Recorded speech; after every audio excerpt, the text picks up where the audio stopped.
一起来领受上帝的话语，记载在新约圣经约翰福音9章1到5节。约翰福音9章1到5节，和合本圣经在140页。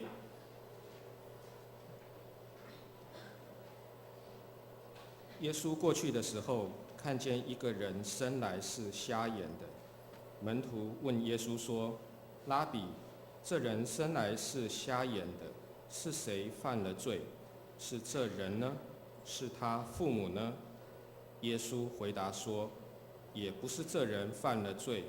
也不是他父母犯了罪，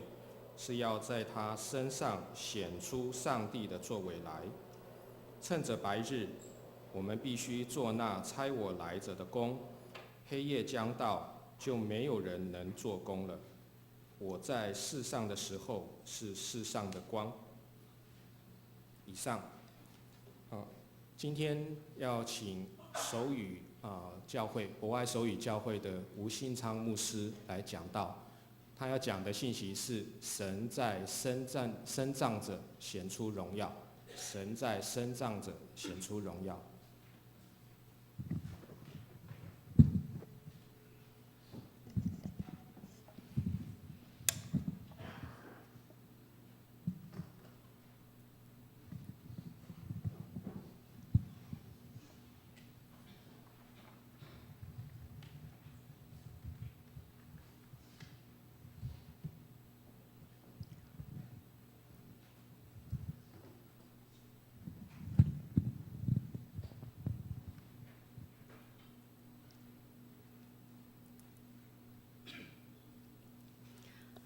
敬听的弟牧师、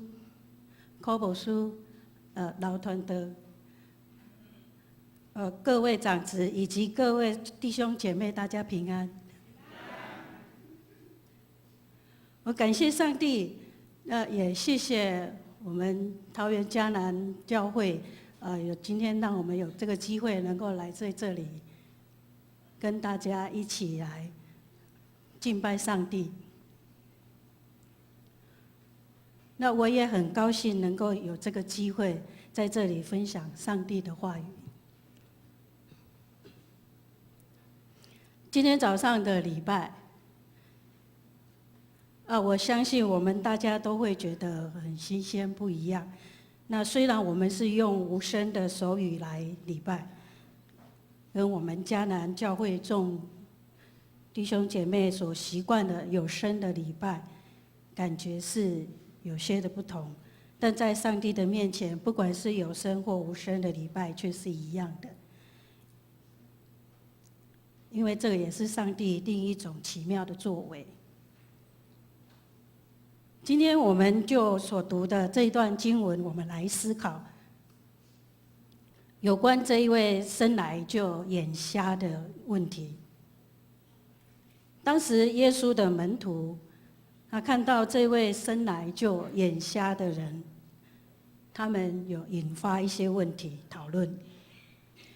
因为这是犹太人一直不了解的一个问题。那犹太人习惯把犯罪和受苦连在一起，认为那是有因果的关系，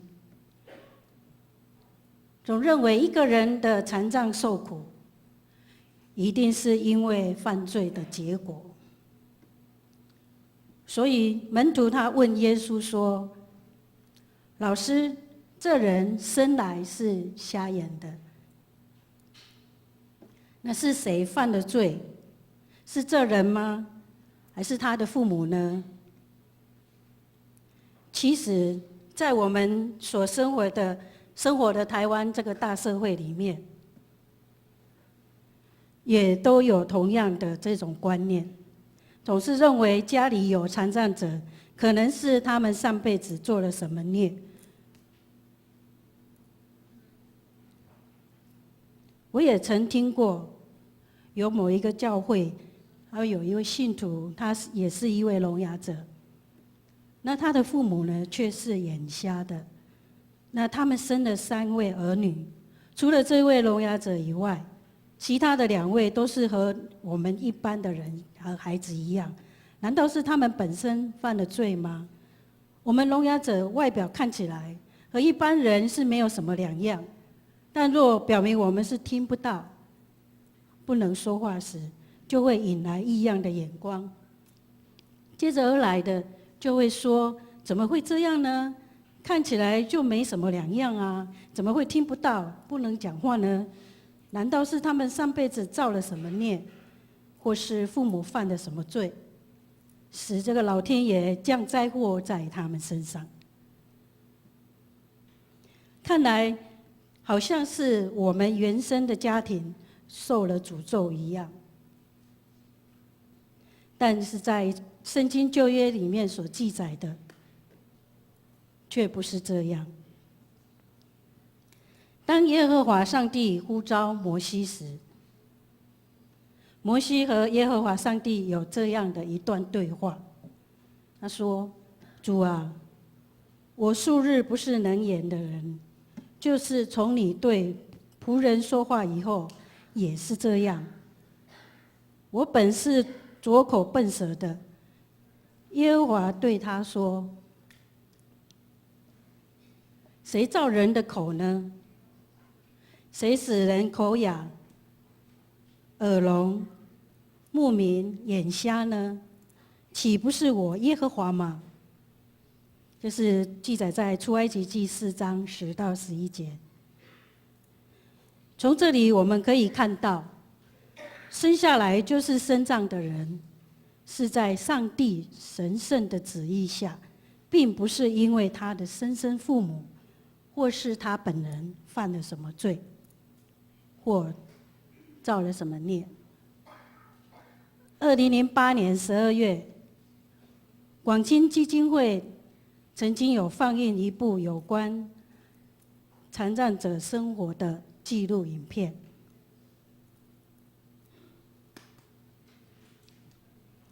那其中有一位荷兰人的听障者，他是一位拍电影的导演，他名叫维西。他在影片中，他有分享说，他们是回教徒。那他的爸爸并不认为他的听障是阿拉对他们的一种处罚，反而明白这是阿拉，也就是他们的上主所赐给他们的使命，就是要试他们怎样克服这样的挑战。所以连一个虔诚的回教徒，他也没有将残障看为是罪孽的因果关系。今天我们所读的约翰福音9章第3节中，耶稣更清楚地表明说，不是这人犯的罪，也不是他父母犯的罪，是要在他身上显出上帝的作为来。所以我们的出生不是因为上辈子做了什么坏事，也不是因为我们的父母犯了什么罪，而且在创世纪中也记载着，上帝创造万物时，他看一切都是美好的。因此我们从出生，或者是我们从小耳朵听不见、口不能说的人，在上帝的眼中，并不是一般人所说的是上帝创造意外的瑕疵品，乃是要在我们身上彰显出上帝的荣耀。我们台湾基督长老教会在台湾宣教将近有150年，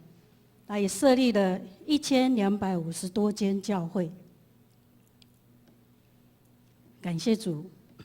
，23年前，也就是在1990年，终于有借着高雄残障关怀中心坐轮椅的陈博文牧师他的关怀，首先呢，在高雄设立了手语教会，然后在1992年协助我们在台北设立博爱手语教会。其实约近60、70年前，福福音就已经传入台北的聋人圈。但要如何带领聋人认识上帝、信靠上帝，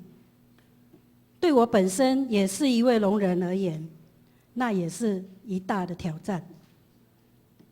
因为台湾特殊教育制度的不尽理想，使得一般受高职教育程度的聋人，对于文字的认知和我们各位一般听人是有很大的落差。主要是文字并不是我们聋人的思考模式，也不是我们沟通的主要语言，手语才是我们的母语，是第一语言，文字则是第二语言。若要让信徒自己读圣经、灵修，总是会感到力不从心。圣经的文字记载就像一本外文书，打开读不到半行就会合起来。所以要向聋人传福音，一定要像那个外国的宣教师那样，学习当地族群的语言，就像我们原住民教会一样，要用他们能够马上意会、马上了解的语言来传扬上帝的话语。因此，手语教会除了用手语宣讲上帝的话语以外，我们还要负起文字的教导，帮助我们的会友用手语读圣经。感谢主，敬畏耶和华真的是智慧的开端。因着圣经的教导，使得手语教会的信徒，我们的心智渐渐开启，进而喜爱聆听上帝的话语，更对自己越有信心、有希望，不再认为自己是受诅咒的族群。许多人看到我们这些耳朵听不见、口不能说的聋人，第一个反应就是说：好可惜啊，长得就这么眉清目秀的，怎么就不能说话呢？甚至也为我们叹气。但是，当我们接受了耶稣基督的福音以后，我们不会觉得可惜和遗憾，因为我们知道上帝爱我们，也让我们在教会中学习彼此相爱、彼此接纳，更能够在教会中借着圣经的教导，让我们明白上帝的旨意，以及耶稣基督十字架的救赎恩典。就像以赛亚书29章18节中所说的：聋子必听见这书上的话，瞎子的眼必从迷蒙黑暗中得以看见，使我们不再鄙视自己，欢喜快乐地融入这个上帝所创造的世界里面，得享上帝国的福分。更因着圣灵所带来的生命与生活的改变，使我们从软弱中变为刚强，从绝望中充满信心与希望，更能够从眼见为凭的习性中，变成能够凭着信心来依靠那看不见的上帝。我们博爱手语教会从设立至到现在21年，那在这个期间，我们的会友从刚设立的时候12个人，到现在我们大大小小加起来大概有60几位左右。虽然会友数并没有迅速的增加，但是在信仰的体认与学习方面，我们却有着稳定的成长。在教会里，透过手语的传讲，我们能听见上帝奥妙的话语，明白上帝的旨意。接着夫妇小组、妇女小组以及青年小组的各项聚会活动中，我们学习彼此关怀、彼此相爱、彼此代祷、彼此分享、彼此鼓励。因此，除了每周主日到教会礼拜、读经、祷告，我们也从日常的生活中慢慢体认到上帝的同在，以及丰丰富富的爱与恩典。我们的生命有了转变。虽然在肉体上，我们仍然是耳不能听，口不能言，更要为了生活而劳累努力，我们却能够因着上帝的话语得到安慰和喜乐，并且能够用手语来唱诗赞美主。约翰福音9章4到5节，耶稣说：趁着白日，我们必须做那差我来者的工；黑夜将到，就没有人能做工了。我在世上的时候是世上的光。在这里，耶稣鼓励我们要及时把握时间，把握机会，努力实行上帝所交付的使命。目前在台湾与内政部有发残障手册的统计中，听障者大概差不多有12万多人。那在台北市的社会局统计，在台北地区呢，听障者大概有14000人。博爱手语教会是以上帝的名所设立的教会。兄弟姐妹在生活中，借着上帝的话语，我们一起学习，一起成长。虽然在世人的眼中，我们容人的生活是困苦可怜的，但是在主里，我们却是蒙福的人，因为我们也同样是上帝所爱的人，而且上帝也要借着我们来祝福别人，以生命见证和一般教会的兄弟姐妹互相激励，荣耀上帝的名。因此，我们目前也积极的参与台湾手语圣经翻译的事工，就是期盼能够在这个无声的世界里面，把握时间，把握机会，赶快传扬主耶稣基督爱的福音，